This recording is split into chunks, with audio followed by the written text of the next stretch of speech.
we've been in Coconut Creek for the last 2 days. We're here at the Food for the Poor facility, a major charitable organization here in Coconut Creek, and they have this amazing radio booth, and they've let us use it for the last couple of days. And I'm joined by the CEO of Food for the Poor, Ed Raine. Ed, first of all, thanks for the hospitality. Well, thanks for having me on the show, and welcome to our building. It's an amazing facility, and learning about this the last couple of days, I brought my 2 youngest kids in yesterday. They did some volunteering in the back. They made disaster relief kits, and you all are running a major campaign right now. And I know for Salem listeners, if you've been listening to Larry Elder, our friend Larry, he's been running a campaign. You can go to LarryElder.com and click on the disaster relief banner.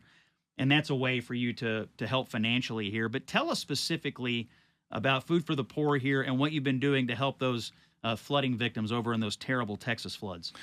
Yeah, so, we are an organization that responds in times of emergency and also really try to get to the long term where we're able to do a lot more sort of early community building and stabilizing people who have gone through these tragedies. So with respect to the Texas program, we have sent kits, actually, just like your sons were packing yesterday. So a lot of those kits are already over there, and we're in touch with the on-the-ground organizers there to see what else they need. But whatever, that was such a severe set of circumstances that those needs will be ongoing for some time.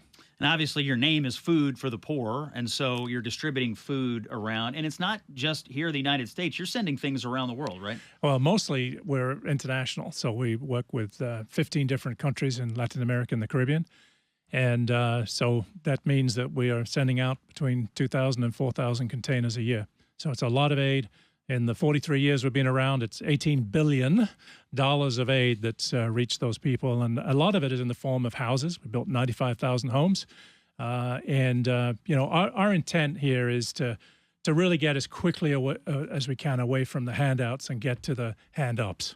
And you are almost entirely dependent upon individual contributions and foundations, so private support for your efforts. Yes, we are. We got a very loyal donor base, and some of you are listening. Thank you. For those that are interested, please look at foodforthepoor.org. We do an awful lot. Our intent is to address the multiple dimensions of poverty. So if you've got a problem with a lack of food, you've got a problem with access to water, to healthcare, to housing, to education, and of course to a job. So all those things matter to us. And we work with a whole sort of partner network to ensure that we're trying to really deliver a full, holistic, integrated solution because only that way are you ever going to stand a chance of lifting yourself out of poverty. And is Food for the Poor work with a lot of religious organizations, Catholic charities, and other things? Yeah, absolutely. We are interdenominational. We always have been. So we work with a huge number of churches, but also just faith-based individuals and organizations. There's a tremendous network out there doing incredible work with us. And so here at the facility, which by the way is a beautiful campus, I assume you have volunteers coming by.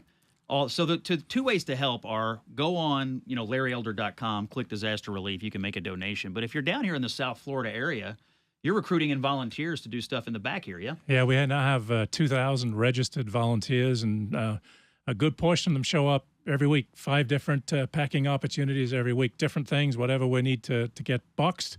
The warehouse is right here. It gets packed up, sending the next container down to whichever country we're shipping to. Ed, how long have you been at Food for the Poor? 7 years. And what is that accent?